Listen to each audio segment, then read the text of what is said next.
What I truly loved about this beautiful story of the tea master and the samurai is that it explains something very beautiful about acceptance and learning how to accept and not be irritated with it all. Learning to understand the fate and the destiny of our life. Everybody has a certain fate that they are to meet in their life according to the manner of their spirit. How you have lived your karma has a definite effect on how you are going to meet your fate. If you have lived your karma in a very pedestrian manner, very emotional, very cavalier, you're going to find your karma reflects that in many different ways in your life. Most people, forgive me for saying, just aren't bright enough to pick it all up. So they just think it's life throwing difficulties at them, and that's what they call their living. But for those of you who are a little more perceptive, a little more aware, you are beginning to understand that there is a pattern here, a definite pattern of how and when and why things come to us. It isn't that you're being rewarded, and it isn't that you're being punished.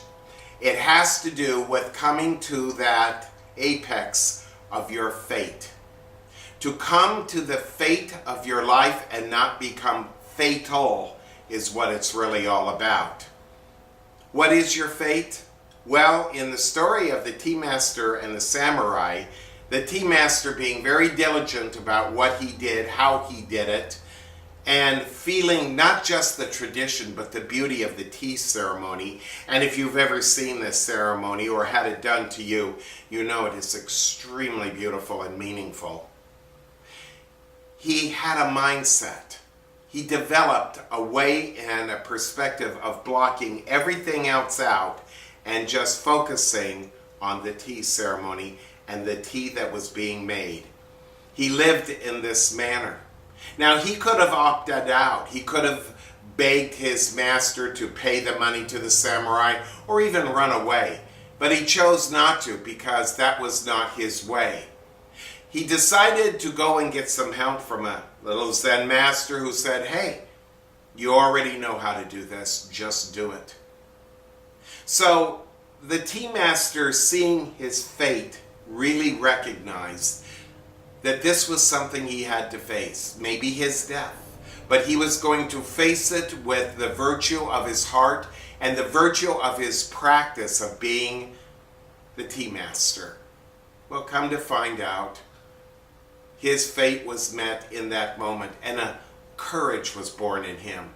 When we have the courage of the heart, we are beyond emotion and passion. And when we are true to the heart, as the tea master was to his art of serving tea, it doesn't matter what you do, as long as it is your art, your way, your heart. It gave him a sense of deep courage, a provocative sense of awareness. Now he could face death from the heart that he had cultivated through his practice. His fate was to be met in that moment with the samurai. And the samurai too had a fate with the tea master. But the tea master was the one who all of this happened for. And through this particular experience, he awakened. This is just a symbol of what a spiritual practice is all about.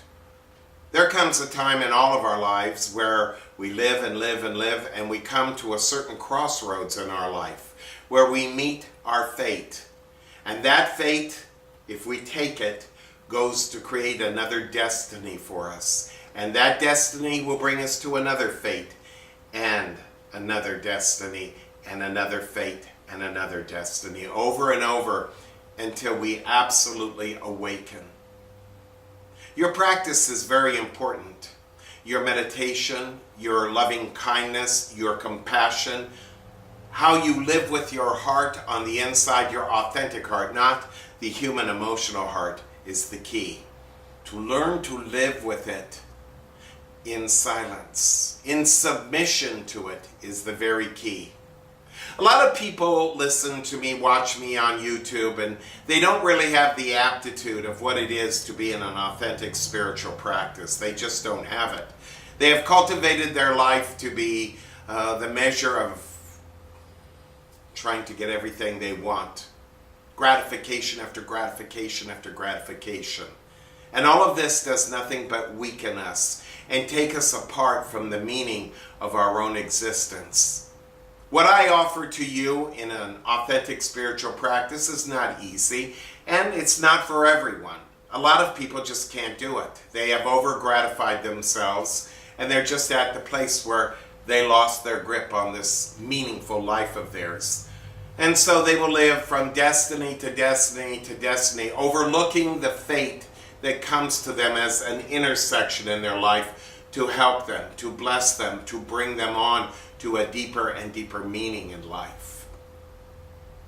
I hope that some of you listening to my voice understand the nature of all of this and how important this is to humankind. What I offer is not religion, philosophy, not at all, or opinion. It is the direct experience to have that intersection, that point in your life where you meet your fate and find that your destiny is love. A true love that lives within you. I hope you enjoyed the Tea Master and the Samurai. I hope this little explanation helped you immensely. Everything I do, my dear one, I do for you. Meet your fate. Find your destiny. Know love. Please forgive me. Namaste.